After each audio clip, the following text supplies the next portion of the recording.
بأن تكون مباراة مثيرة ما بين الجانبين. نأمل مشاهدة لقاء سريع وممتع. إذا تأتي ضربة البداية، ريال مدريد على يمين السادة المشاهدين بعد أن كان في الموسم الماضي قد خسر لقب البطولة. راح نتابع هذه المحاولة. البرتو فرنانديز واحد من أفضل اللاعبين، جرب وسدد البرتو حظا، عاد فيها للاعب أنطونيو مانويل. مستمرة للريال، البرتو يطلب الكرة، هات وخذ، 1 على 1، تسديدة وهدف أول. جول للريال. هذا ما كنا نخشاه وهذا ما كنا لا نريد مشاهدته. إذا هدف يعني يجعل المدرب اخوان وكتيبته تتأخر الآن أمام الريال. لاحظ النقلات الجميلة، وبعد التسديد داخل منطقة البوكس ليأتي الهدف الأول. والهدف الأول يسجل في هذه أوراق الهلال في شوط المباراة الأول. البرتو استلام جميل، يا سلام يا سلام على هذا اللاعب، حقيقة من أفضل اللاعبين، وكرة خطيرة. الريال يشن هجومه وهجوم كاسح في هذه الأثناء، والهلال يتراجع. الهلال علي راكان تركها، وبالتالي الكرة تتسدد عرضية. جول عملها الهلال، عملها نجوم الهلال، وعادوا بالمباراة إلى نقطة البداية.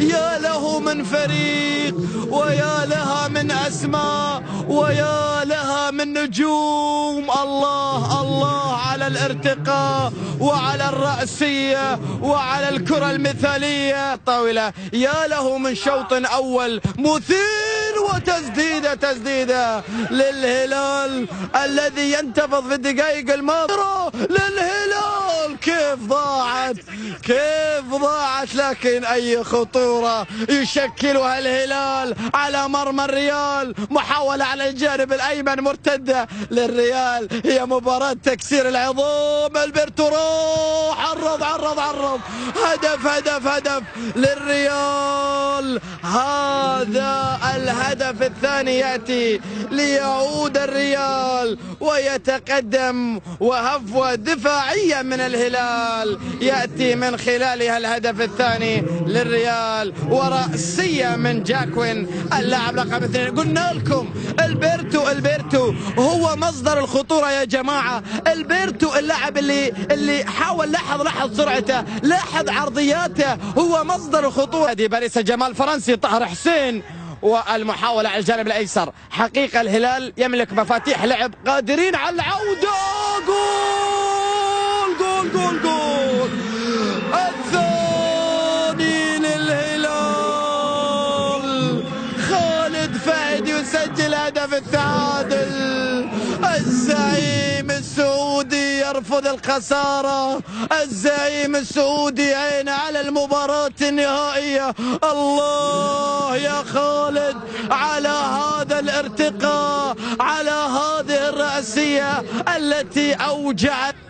مهارات، إبداعات، سرعة، لاحظ تنظيم جيد. ممكن الثالث هذا راحت عليك يا خالد، راح سريع، رتم المباراة سريع، فرص هنا وفرص هناك، والمحاولة هلالية. إلهي، يوه على الهلال وعلى تحركات لاعبيه وعلى خطورة لاعبيه. الله على هذا المستوى الراقي للريال. ماريو رافائيل، هذه فرصة خطيرة. لاعبي الهلال يتراجعون للوراء لكن مستمرة. البرتو راح يعرض. خطورة الريال من الجهة اليمنى يا جماعة. إذا ينتهي الوقت الأصلي لزمن شوط المباراة الأول، ودقيقة واحدة كوقت بدل ضايع في مباراة كروفر. ما في أفضلية لفريق على آخر. رتم المباراة سريرة في الشوط الأول. إذا مشاهدي الكرام، تأتي صفرة يحيى الملا لتعلن نهاية الشوط الأول بالتعادل بهدفين، الإيجابي بهدفين مقابل هدفين. هذه تحياتي محدثكم سيف محمد. ينطلق الشوط الثاني، الهلال على يمين السادة المشاهدين، الريال على مراقب وليس متابع، يتحرك كيفما يريد، وربما البرتو قادر على التسجيل، وفرصة حارس المرمى نواف سعيد بيسيطر عليها. هناك جوائز صعبة على الريال وعلى السيتي كذلك.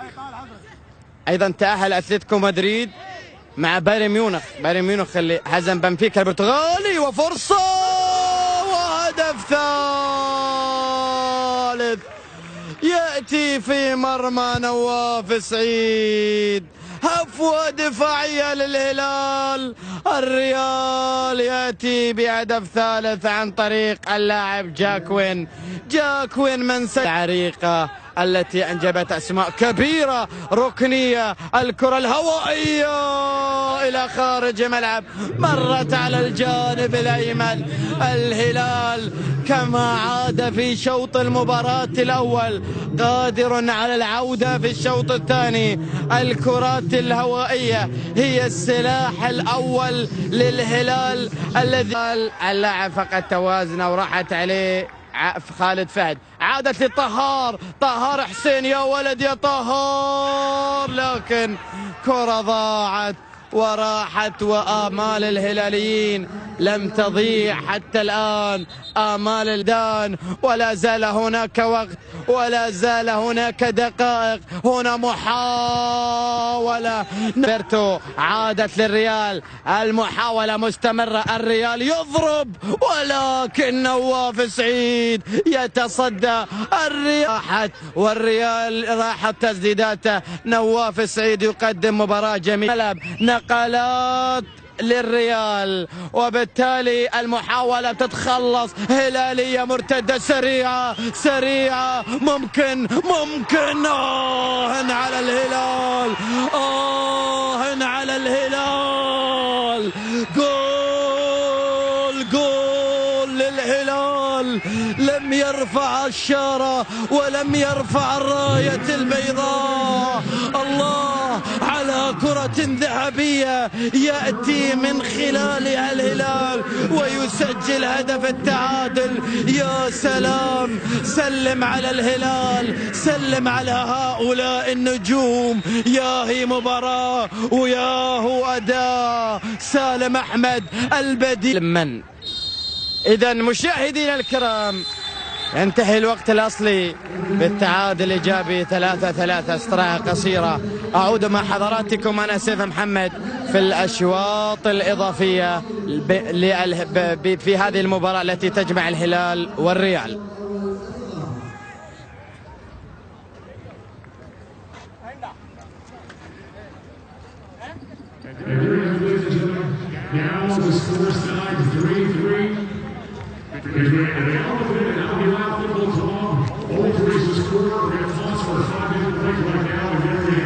ما بين الهلال وما بين الريال، المباراة انتهت بالتعادل الإيجابي 3-3. المدرسة الهلالية تنجب أسماء سيسطر لها التاريخ في السنوات. الريال مجددا مع ادريان مورينو، لعبها في منتصف أرضية ملعب، عادت للهلال إلى الأمام، خطيرة، طهار حسين، جول. الهلال يريد رأس البطولة، الهلال رفض الخسارة، الهلال سجل الرابع ويا له من هدف غالي. الهلال يستمر في إبداعات ناشئ الهلال. الله على مباراة اليوم، على إبداعات طهار الحسين وإبداعات لاعبي الهلال. هنا لاحظ سالم أحمد هو اللي وضعها في المرمى، ولكن يحسب لطهار حسين، انتقل في الجهة اليمنى، سرعة الخل بأن يعدل النتيجة. فرصة للريال، لكن الله على منصور اللي أبعد، لكن فرصة للريال، عدت ولله الحمد، عدت الفرصة عدت الفرصة ولكن وقفت قلوب الهلالية. فرانسيسكو هو اللي عملها براسه، ولكن مرت على الجانب الايسر من الامام للمدرب براون قائد السفينة قائد الكتيبة. كرة هلالية مستمرة، ركلة جزاء. الهلال يحصل على ركلة جزاء. الهلال انهاها. الهلال اقترب من الوصول الى الفاينل، الى المباراة النهائية. قلنا لكم نجوم، قلنا لكم اسماء ينتظرها مستقبل كبير مع الهلال، مع زعيم الاندية السعودية. لاحظ السقوط. نعم هي ركلة جزاء، هي ركلة جزاء. محمد منصور هو اللي حصل على ركلة الجزاء. الله على النهاية، ربما تكون النهاية، ربما يسجل حمد العبدان الهدف القاتل. حمد العبدان ضاعت يا حمد، ضاعت وضاع الهدف القاتل، والنتيجة تستمر 4-3. معليش. محاولة وركلة ركنية للريال. نواف، الله على كرة عدت بردا وسلاما، ولكن هنا نواف يشعر بإصابة ويشعر بألم، ولكن لاحظ نواف خروج موفق. أبعد تسديد أيضا تصطدم مع محمد منصور أمام واحد. محمد يحصل على خطأ. نعم خطأ من مكان قريب، كرت أصفر.